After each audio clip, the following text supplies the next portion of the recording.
Lockdown के चलते मंदिर बंद है, तो मैं पूजा कैसे करूँ, चैत्य वंदन कैसे करूँ, अपना धर्म कैसे निभाऊँ। सो आज मेरे साथ एक बहुत ही इम्पॉर्टेंट गेस्ट है जो हमें बताएंगे कि इस वर्क फ्रॉम होम के चलते क्या धर्म फ्रॉम होम भी पॉसिबल है।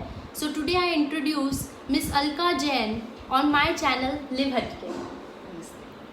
सो अलका आंटी, पहले मैं आपसे ये पूछना चाहूँगी कि आज सबसे ज़्यादा ट्रेंड में है कि वर्क फ्रॉम होम चल रहा है, क्या वैसे ही धर्म फ्रॉम होम पॉसिबल है? हमारे धर्म में 4 भाग बताए हैं, दान, शील, तप, भाव। तो हम दूसरे भी कई तरीकों से घर में बैठ के भी धर्म कर सकते हैं। घर में काम करते हुए भी छोटे तरीके से हम धर्म कर सकते। एकादा जीव को अभेदान दे दूँ या फिर मैं छिलते हुए ध्यान रखूँ कि इसमें कोई जीव चलता फिरता, कोई तेंद्रिय, कोई ऐसा है तो वो मर ना जाए चक्कू से, मेरे हाथों से, इसका भी मैं ख्याल रख सकती हूँ। घर में जो भी मेंबर्स है, जो मेरे आश्रित है, जिनको मैं संभाल रही हूँ, उनको मैं दिल से भी नहीं दुखाऊँ। ऐसे कई तरह से हम घर पे बैठ के भी धर्म कर सकते हैं। आजकल धर्म कई लोग अपने मन से भी करते हैं, पर कई लोग धर्म एक सिर्फ दिखावे के लिए भी कर रहे हैं। तो आंटी ने जैसे कहा कि हम लोग अभय दान कर सकते हैं, हम अपने मन से किसी को ना दुखाएं, ये भी हमारा धर्म ही हमें सिखाता है। धर्म सबसे मेन धर्म का मूल यही है कि हमें किसी का दिल नहीं दुखाना चाहिए।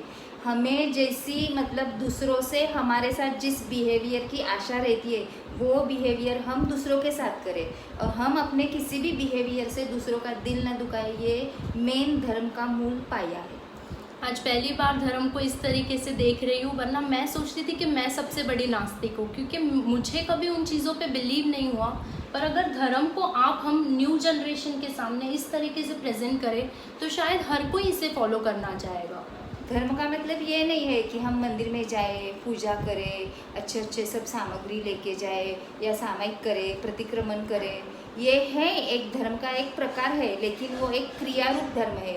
लेकिन वो सब क्रियाएं हमें इसलिए करनी है कि ये सब हमको मन के अंदर आना चाहिए। जीवों के प्रति मैत्री भाव रहना चाहिए। मैत्री, प्रमोद, कारुण्य, माध्यस्थ, ये 4 भावनाएं हमारे धर्म में बताई है। ये सभी जीवों के प्रति जिस लेवल के जीव है उस तरफ से हमें उन जीवों के प्रति वैसी भावना भानी है।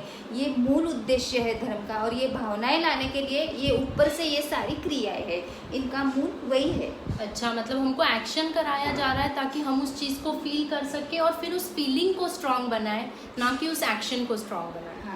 तो अब मैं जानना चाहूँगी कि पेरेंट्स का या हमारे बड़ों का क्या फ़र्ज़ होना चाहिए। जैसे ही हम बड़े होते हैं तो धर्म को हमारे सामने किस तरीके से लाए कि हमें वो एक्सेप्टेबल हो, हमें लगे कि हाँ ये फॉलो करने जैसी चीज़ है। क्योंकि वो शुरुआत तो ज़रूर कर देते हैं कहीं ना कहीं हमें धर्म के लेसन्स लर्न करवा के, पर जब सिखाने का वक्त आता है तो शायद वो अपनी ज़िंदगी से भी समय ना निकाल पाए, या वो अपनी फैमिली कामों की वजह से भी इतने बिजी हो कि वो उसे कंटिन्यू नहीं कर पाते हैं। सबसे बेस्ट, अगर किसी में अपने को कुछ डालना है तो वो पहले खुद करो। अगर हम खुद ऐसा बिहेव कर रहे हैं, हम जैसे परिवार में रह रहे, हम किसी के साथ भी जो भी बर्ताव कर रहे हैं या खुद उस व्यक्ति के साथ जिस तरह का बर्ताव कर रहे हैं, वो बच्चा बचपन से जाके वही सीखने वाला है कि उसके साथ उसके पेरेंट्स कैसा बर्ताव कर रहे हैं, या पेरेंट्स किसी के साथ किस तरह से बात करते हैं। तो बच्चे वही जाके देख के सीखते हैं। उसके लिए अलग क्लासेस की कोई ज़रूरत नहीं रहती, या अलग से उसको बैठा के कुछ समझाने की भी ज़रूरत नहीं। हम जो अपनी लाइफ में दूसरों के साथ बिहेव कर रहे हैं, बच्चा वो देख के बहुत कुछ मतलब समझता है, दिमाग में रखता है, और वही असर बड़े होने तक उसके दिमाग में रहती है। और वो जो बचपन में जो उसके दिमाग में असर है वही बड़े होने पर रहती है। इसलिए सबसे मेन ये है कि हमारा आचरण जो सिखाने चाहते हैं जनरेशन को तुम्हारे कि तुम ऐसा करो वैसा करो, उसके पहले हमारा आचरण वैसा होना चाहिए, तो तुम वैसा करोगे। आंटी को मैं पर्सनली जानती हूँ, वो अपने खाना बनाने से पहले रोज़ कुछ जो भी सामग्री वो खाने में वापरते हैं उसका अभयदान ज़रूर करते हैं, जो मैंने एक दिन ऐसे ही अचानक से देखा और मुझे बहुत इंस्पायर किया। तब मुझे लगा कि हमारा धर्म कुछ और भी है शायद, जो मैं भी नहीं जानती और मुझे वो सीखना चाहिए। उस दिन वो इच्छा जगी। So thank you so much aunty for being here with us.